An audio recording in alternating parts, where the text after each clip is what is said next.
I am curious to see the potential fit here.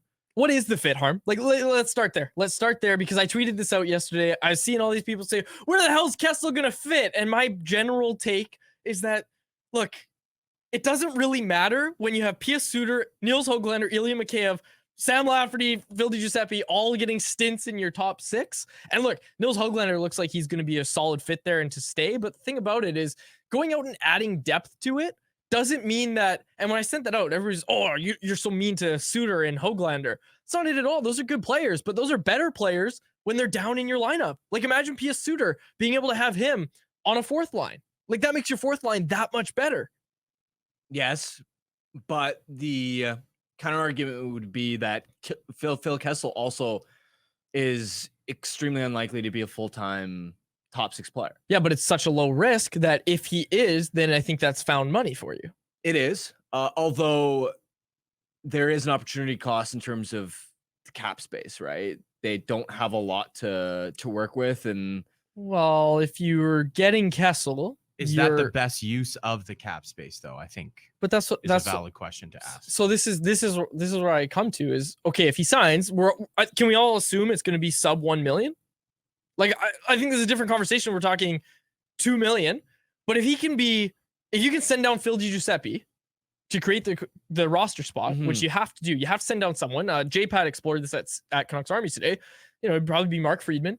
Probably Phil Giuseppe. If you can send one of those guys down and create the room for Kessel, the only cap implications that actually come of it are next season if Kessel hits his bonuses, because he's going to sign a contract, you would assume, that has bonuses as a veteran player, according to the CBA. He's going to sign a contract that has bonuses. So if he hits those bonuses, which, by the way, he would do by playing games for the Canucks, which is a good thing, right? If he hits those bonuses, they go to next year's cap. And that's where the implications would come. But you got a lot of cap space for next year. I don't look at this and say, oh, well, I'm worried about the cap space, because if it doesn't work out, like, first of all, this could all be a moot point, because if the workouts don't go well, then he's not going to sign a contract and none of this matters. But if they do go well and he signs a contract, the only way it's having real implications on your cap, at least in my opinion, is if he hits those bonuses that go into effect for next year. If he hits them, think of Yaroslav Halak. That's the most recent example I can think of. I'm not worried about the cap. I'm still unsure about the on-ice fit is the main point. Fair enough. And that's not to say it's a bad move. I think it's a fine bet to roll the dice. And sorry to keep interrupting you. My bad. Yeah, and I mean that's why you bring him in for a workout rather than signing him right away. Yeah, he's been he hasn't played a game in 10 months. You got to see where his pace is at, right? That's first and foremost. You know, for a guy of his age, how effective is he going to really be? It's going to take some time for him to get up to game shape. You want to hear something? I had this on Twitter yesterday. I don't even know if I tweeted it, but I had to look it up because people, and Frank brings it up. We pre-recorded with Frank, like I said, he'll bring it up, that the Vegas Golden Knights chose to play 18 games in the playoffs without Phil Kessel. How many games did the Vegas Golden Knights choose to play without Teddy Bluger in their lineup? A lot. I'll tell you the answer. 16. Teddy Bluger played in 6 games for the Vegas Golden Knights in their playoff run last year. Kessel played in 4. They have the exact same number of points in those games. And I know it's not all about points.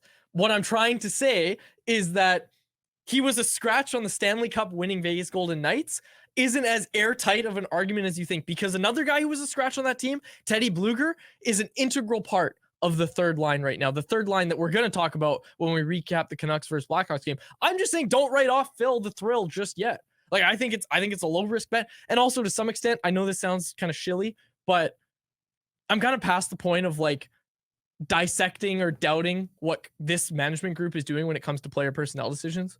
Like, I think they've done enough now where it's like, okay, they're looking at a guy, it's a low risk guy. I'm looking at it and saying, oh, okay, there might be something there. They clearly trust him. We know about the relationship. Pull those photos up, Grady.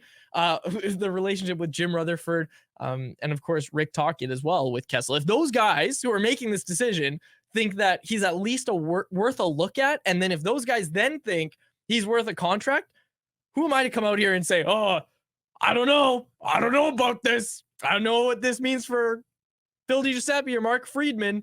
Come on. What are we talking about here? Look at these photos. Look how happy Jim Rutherford looks in that photo. Look at Tocchet.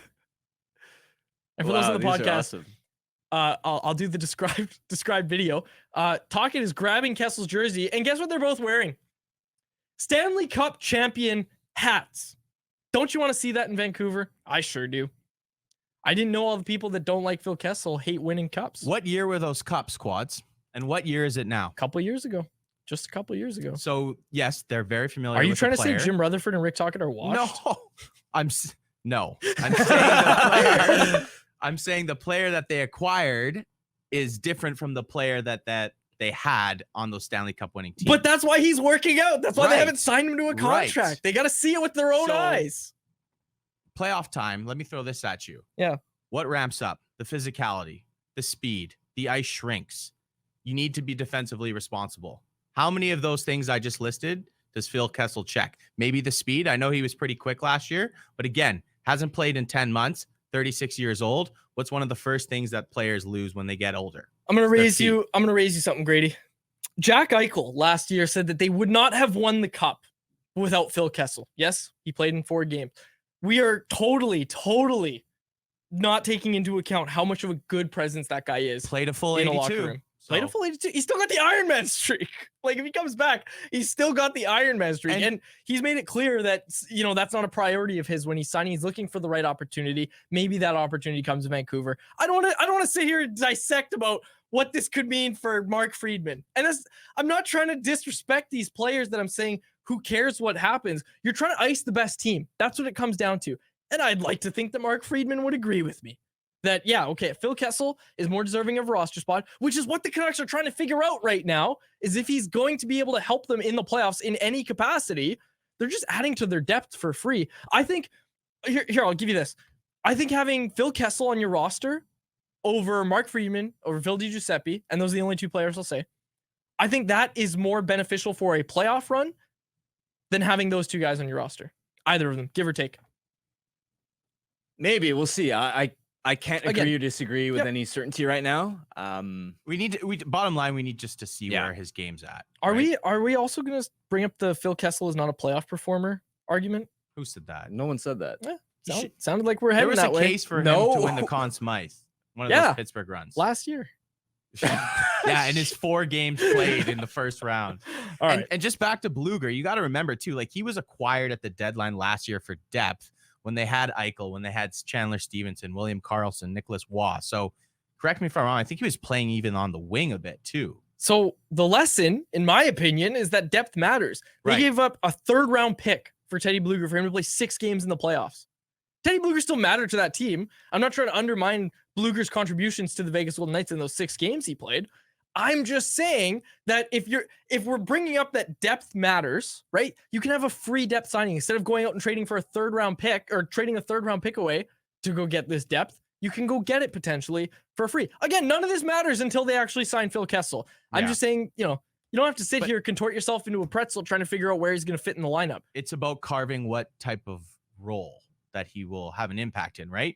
He could come in and play PP2. PP1, put him over Suter. Yeah, well, Suter's not on PP1 anymore. Oh, that's right.